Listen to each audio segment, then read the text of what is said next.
धाकड़ खबर, बेखौफजुमा बेबाक अंदाज।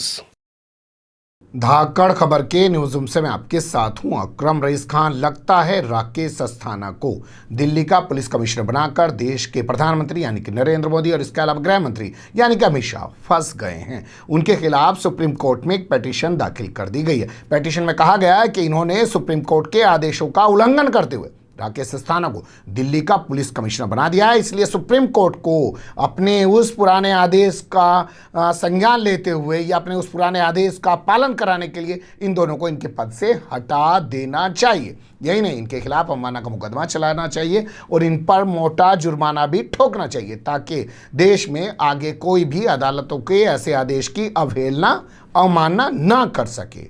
तो क्या है पूरी खबर, कौन है वो वकील साहब जो इस पूरे मामले को लेकर पहुंचे हैं और क्या कहना है सुप्रीम कोर्ट का इस मामले में, ये आगे आपके सामने रखूंगा। लेकिन इससे पहले एक चीज़ और बता दूं कि दिल्ली विधानसभा में भी एक प्रस्ताव पास किया गया है। कहा गया है कि जिस आदेश के तहत राकेश अस्थाना को दिल्ली का पुलिस कमिश्नर बनाया गया उसी आदेश को वापस ले लिया जाए। बाकायदा विधानसभा ने ध्वनि मत से उस प्रस्ताव को पास किया है। तो सुप्रीम कोर्ट से लेकर विधायिका तक, या सीधे कहें कि अदालत से लेकर विधायिका तक जो हंगामा मचा हुआ है राकेश अस्थाना को लेकर, उसे कैसे देखा और समझा जा सकता है, दो हिस्से में आपके सामने रखने जा रहा हूं। लेकिन खबर के पहले हिस्से पे जाऊं उससे पहले आपको बता दूं कि जैसे ही ये नियुक्ति का मामला सामने आया था, हमने देश के जाने माने पूरा इतिहास विभूति नारायण राय यानी कि वीएन राय जी से बात की थी। अगर आपने वो बातचीत हमारी नहीं देखी है तो वो बातचीत अभी देख सकते हैं। आई बटन पे उसका लिंक लगवा देते हैं, डिस्क्रिप्शन में उसका लिंक लगवा देते हैं। काफी महत्वपूर्ण वो बातचीत है, फिर उनसे बात करने की कोशिश करेंगे। लेकिन अभी फिलहाल चलते हैं पहली खबर की तरफ।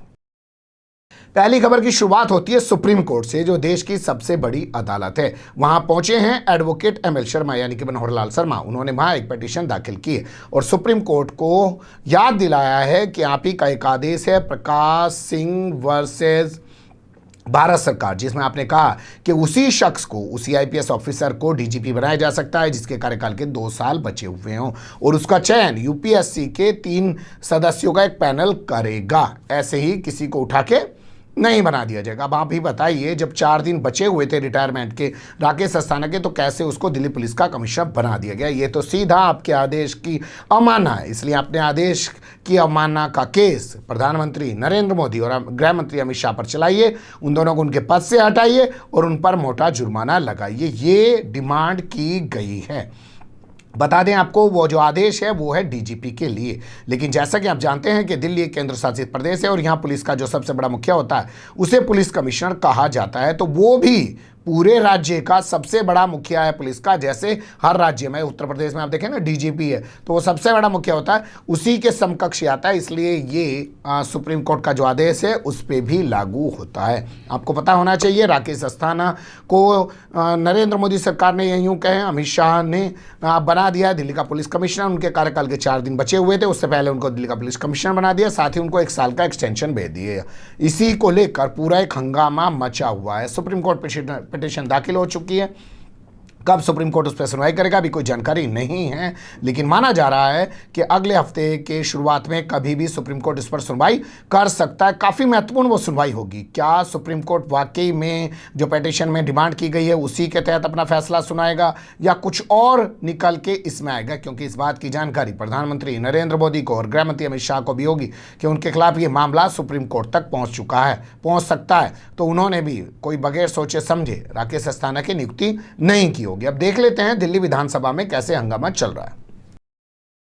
तो दिल्ली विधानसभा आजकल चली रही है, आपको पता ही है। वहाँ पे आम आदमी पार्टी के विधायक हैं, संजीव झा उनका नाम है। उन्होंने भी इन्हीं तमाम चीज़ों का हवाला देते हुए कहा कि आखिर क्यों राकेश अस्थाना को ही दिल्ली का जो पुलिस कमिश्नर बनाया गया है। और ये दिल्ली का पुलिस कमिश्नर बनाने के पीछे यहाँ की कोई कानून व्यवस्था को सुधारने की बात नहीं है, यहाँ पे लॉ एंड ऑर्डर को कुछ बेहतर करने की बात नहीं है, बल्कि यहाँ पर जो वो राकेश अस्थाना से करवाना चाहते हैं उसी के लिए राकेश अस्थाना को लाया गया है। ये नियुक्ति असंवैधानिक है। इसलिए विधानसभा ने इसके खिलाफ प्रस्ताव पास कर दिया और डिमांड की है कि जिस आदेश के तहत राकेश अस्थाना को अपॉइंट किया गया उसी आदेश को वापस ले लिया जाए। कैसे इस पूरे मामले को संजीव झा ने विधानसभा में रखा है आपके सामने रख रहा हूं, सुन लीजिए उनकी जबानी।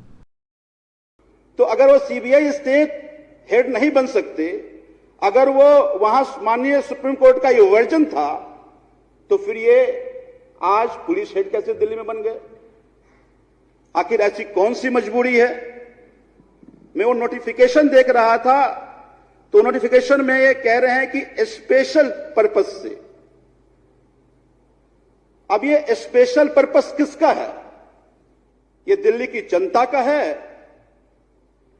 या माननीय प्राइम मिनिस्टर होम मिनिस्टर का है? क्योंकि ये जो अपॉइंट ऑफ ये एसीसी है उसको हेड प्राइम मिनिस्टर करते हैं। तो इसका मतलब है कि प्राइम मिनिस्टर को ना तो संविधान से मतलब है, ना तो माननीय उच्चतम न्यायालय के से मतलब है, ना उनको प्रोसीजर से मतलब है। वो भूल गए हैं कि प्रधानमंत्री इस देश में डेमोक्रेटिकली इलेक्ट होकर के आए हैं और ये देश लोगों के विल से चलता है। ये किसी के हुइम और फैंसी से नहीं चल सकता। लेकिन जिस तरह से ये नियुक्ति की गई वो दिखाता है ये उनकी हुइम और फैंसी है। तो ये स्पेशल केसेस नहीं, ये स्पेशल मिशन पे भेजा गया है इनको। और मुझे लगता है कि ऐसा जब जब ये आशंका हुई प्रधानमंत्री जी को कि हम पे किसी तरह की गाज गिर सकती है तो राकेश अस्थाना की नियुक्ति हो जाती है, चाहे वो सीबीआई का मसला हो या गुजरात में एक सीरीज ऑफ ऐसे स्टोरीज है उसका मसला हो। तो इसका मतलब है कि दिल्ली में कुछ एक स्पेशल मिशन पे भेजे गए हैं। क्योंकि आज गुजरात कैडर के व्यक्ति को कैपिटल के दिल्ली एक राजधानी है उसके पुलिस का हेड बनाया जा रहा है, जिनको ना तो दिल्ली का अनुभव है, ना दिल्ली के क्राइम के बारे में जानकारी है या क्राइम के कॉन्सिक्वेंस है उनके बारे में जानकारी है। इनका अनुभव भी अगर देखें तो सीबीआई में ज्यादा है। तो क्या ये सीबीआई स्टेट बनाना चाहते हैं क्या? ये सीबीआई इन्वेस्टिगेशन विंग बनाना चाहते हैं क्या? तो इसका मतलब है कि इनको दिल्ली में हो रहे अपराध से चिंता नहीं है। दिल्ली में चाहे रोज मर्डर हो रहे हो या रेप की घटनाएं हो या मोलेस्टेशन की घटनाएं हो रहा हो या चोरी हो रहा हो या डकैती हो रहा हो, उसको रोकना इनकी मंशा नहीं है। क्योंकि अगर ये मंशा उनको रोकने की होती तो एक अगमुट कैडर है, जिस कैडर के जरिए दिल्ली में कौन पुलिस हेड होगा वो तय होता है, उसी कैडर से आते हैं लोग।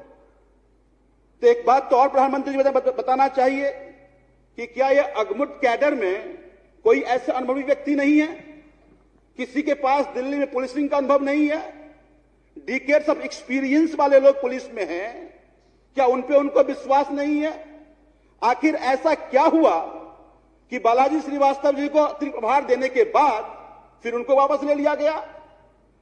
बालाजी श्रीवास्तव को दिल्ली में पुलिसिंग का अनुभव है, डिकेड्स ऑफ वो करते रहे, दिल्ली में पुलिसिंग करते रहे हैं।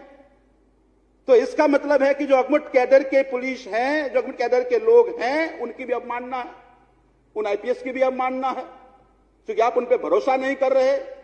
या जैसा मैंने पहले कहा कि जिस स्पेशल मिशन आप दिल्ली में चाहते थे, आपको भरोसा नहीं था कि अगमुट कैडर के पुलिस वो आपको करेंगे, इसलिए स्पेशल मिशन पे आपने इनको भेजा है।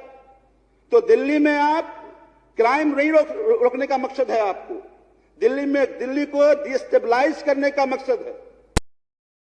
सुन लिया आपने, ये हैं संजीव झा। इनके इस आदेश के बाद बीजेपी के जो यहाँ विधायक मौजूद थे रामवीर विदुड़ी, उन्होंने ऐतराज करने की कोशिश की। उन्होंने कहा कैसी बात कर रहे हैं आप, राकेश अस्थाना को 2 राष्ट्रपति अवार्ड मिले हुए हैं, अलाना फलाना ठिकाना जो वो कर सकते थे, आखिर उन्हें भी तो बेनिफिट होना है। ट्वीट करके वो भी बताएंगे देखिए राकेश अस्थाना जी आपके लिए मैंने विधानसभा के अंदर खड़े होकर क्या बोला है, ताकि मिलने जाएँ तो वो कहें अरे वाह वाह विदुड़ी जी आइए, आपका तो मैंने ट्वीट देखा, बड़ा मज़ा आया, आपने विधानसभा में बड़ा अच्छा बोला। तमाम तरीके की चीज़ें होती हैं, उस पर गौर किया जा सकता है। लेकिन अहम सवाल यही है कि आखिर सुप्रीम कोर्ट ने जब आदेश दिया, सुप्रीम कोर्ट ने कह दिया कि जब 2 साल का कार्यकाल होना चाहिए तभी आप क्या नाम किसी शख्स को डीजीपी बना सकते हैं, किसी शख्स को जो है पुलिस कमिश्नर बना सकते हैं, तो आखिर इनको क्यों बना दिया गया, और वो भी एक्सटेंशन देकर बना दिया गया है।